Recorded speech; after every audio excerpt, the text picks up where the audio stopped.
Pessoal, vamos agora ver aula 5, Física 1, que fala sobre dilatação térmica dos líquidos, tá? Nós já vimos dilatação do sólido e agora vamos ver dilatação dos líquidos. Como os líquidos não têm uma forma própria, ou seja, o líquido assume a forma do recipiente onde se encontra, né? Nós vamos ver o seguinte sistema: um líquido, né, com um recipiente. Nós vamos analisar em conjunto, tanto o líquido como o recipiente, né? A gente já sabe que o recipiente, sendo sólido, também se dilata, correto? E nós vamos focar na dilatação volumétrica. Aquela formulazinha que a gente viu sobre dilatação volumétrica vai servir para cá também. Como, professor? Simples. Eu tenho aqui como exemplo um recipiente com um certo líquido, não importa qual seja, e esse recipiente ele tem aqui uma parte superior que eu chamo de extravasor ou simplesmente ladrão, né?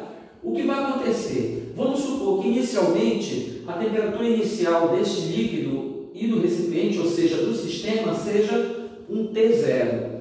Se você aquecer esse recipiente a uma temperatura Tsão, né, uma temperatura final T maiúsculo, sendo que T maiúsculo é maior do que T0, eu vou aquecer, não é isso? O que vai acontecer? Vai acontecer que tanto o líquido como o recipiente vai se dilatar, vai aumentar de volume, beleza?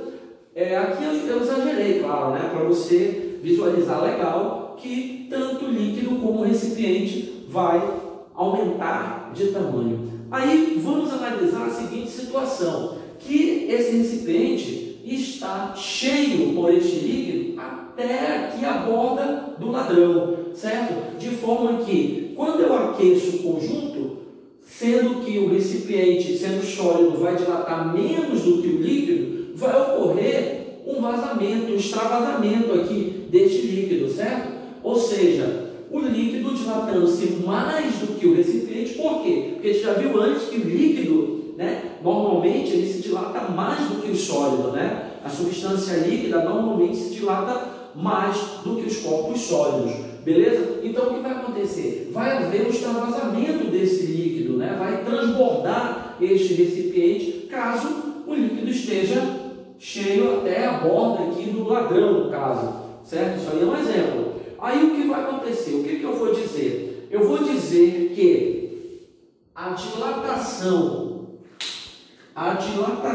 deixa eu pegar o pincel aqui, eu vou dizer que a dilatação deste líquido, ou seja, eu vou chamar esse ΔV, dilatação do líquido, dilatação real do líquido, vai ser igual coeficiente de dilatação real, gama, vezes volume inicial do líquido. Detalhe, nessa situação aqui, eu vou considerar volume inicial do líquido igual ao volume inicial do recipiente, neste exemplo, tá? Porque eu vou considerar o recipiente até aqui, beleza? Beleza. Então, vezes o volume inicial do recipiente, vezes variação de temperatura. Então, esta é a formulazinha para eu achar a dilatação do líquido. Mas a gente observou que o frasco ou o recipiente também dilatou, né? Então, eu posso escrever, para achar a dilatação do frasco ou do recipiente, eu também posso escrever dilatação do frasco ou do recipiente é igual coeficiente de dilatação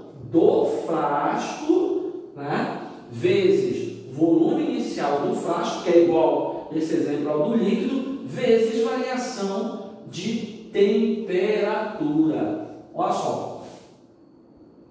E a gente não pode negar que tem um certo volume aqui, né, que é resultado da dilatação deste líquido. Este volume que extravasou, eu vou chamar de dilatação aparente. Por que aparente? Porque, na verdade, isso aqui é uma parte só da dilatação do líquido. Professor, onde é que está a outra parte? A outra parte ficou aqui dentro do frasco, correto? Vamos devagar. Então, essa quantidade de líquido que se dilatou, eu vou chamar de dilatação aparente. Então, vai ser ΔV aparente é igual, lógico, vai ter o seu gama aparente, coeficiente de dilatação aparente, vezes volume inicial do líquido, né, vezes variação de temperatura. Então, observe, senhores, que temos aqui nessa situação dilatação real do líquido, dilatação do frasco e dilatação aparente. Beleza? Observe uma coisa, que existem aqui 3 gamas: coeficiente de dilatação real, coeficiente de dilatação do frasco e coeficiente de dilatação aparente. Existe uma relação entre eles, tá? A relação entre eles.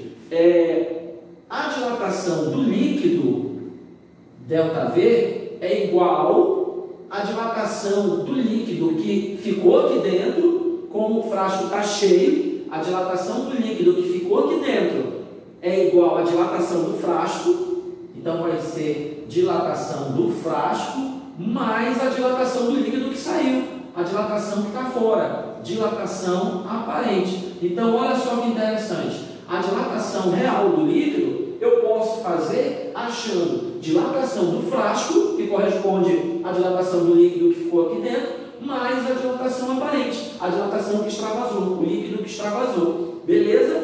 E aí, substituindo essas 3 fórmulas aqui, você vai chegar à seguinte conclusão, meu filho e minha filha, que a dilatação real, o coeficiente de dilatação, o coeficiente de dilatação real do líquido é igual a coeficiente de dilatação do frasco mais coeficiente de dilatação aparente. Beleza? Então aqui está a relação entre os coeficientes de dilatação. Beleza?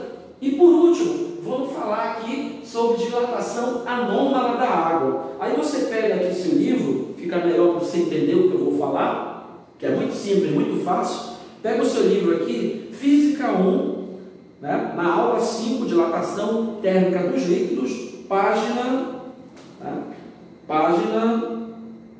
81, ok? Pega aqui na página 81, beleza? Então o que acontece? Aqui nessa página tem aqui, ó, dilatação anômala da água. Aí eu espero que você tenha feito o resumo, que eu mandei você fazer o resumo, certo? Eu espero que você tenha visto os vídeos que eu enviei para você ver, certo? Tranquilo? Então, baseado nisso, você observa aqui esse gráfico que mostra o seguinte, que a 4 graus Celsius a água chega na sua densidade máxima, né? A substância água. A substância água, ela tem, como você viu aqui, um comportamento anormal, um comportamento anômalo, certo? Como assim, professor? A 4 graus Celsius, a água, ela chega à sua densidade máxima, ou seja, a sua quantidade de massa por unidade de volume máximo, ou seja, a água chega à sua densidade mais pesada, vamos dizer assim. E isso explica, gente, como os peixinhos lá no rio, né, no lago, né, eles não congelam, enquanto que a superfície do lago está congelada. Isso mesmo. Vamos supor que a temperatura vai baixando numa determinada localidade onde tem no rio, né, a 10 graus Celsius, aí baixa para 9 graus Celsius, 8 graus Celsius. Aí o que acontece? A temperatura vai baixando, a gente já sabe que a temperatura é a medida do grau de agitação das moléculas, das partículas, e quanto mais baixa a temperatura, normalmente as partículas vão ficando mais pertinho umas das outras. Não é isso? Não é isso que a gente aprendeu? Aí o que acontece? Vai baixando a temperatura, as partículas vão ficando mais pertinho umas das outras, certo?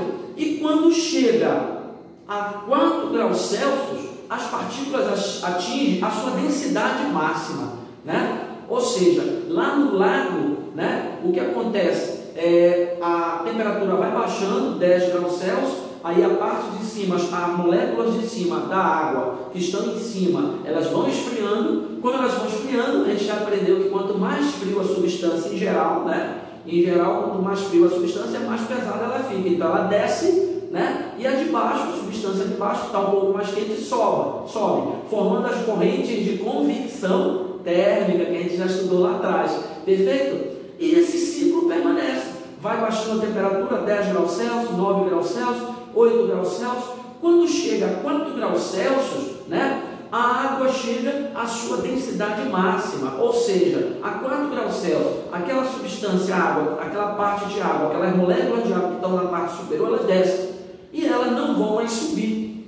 Por quê? Porque chegou ao seu peso, a sua densidade máxima. E aí, por mais que a temperatura continue diminuindo, 3 graus Celsius, 2 graus Celsius, 1 grau Celsius, até 0 graus Celsius, como a densidade é máxima lá no fundo do rio, a água que está lá embaixo, ela não vai subir, permanecendo naquela temperatura em média a 4 graus Celsius, fazendo com que os peixinhos não morram, né? E lá em cima a temperatura chegou a 0 graus Celsius e o rio começa a congelar. Isso é o nível do mar, né? Ao nível do mar a gente já sabe que a água ela congela a 0 graus Celsius. Então começa a congelar, fazendo aquela superfície sólida em cima do rio, enquanto aqui embaixo a água permanece no seu estado líquido, salvando os peixinhos e salvando muitos outros seres vivos ali que dependem que a água esteja líquida para poder sobreviver. Olha que interessante, a natureza é perfeita, nós somos imperfeitos, né? Na verdade, mas a natureza é perfeita, correto? Então é isso, tá? O que eu tinha que falar para vocês sobre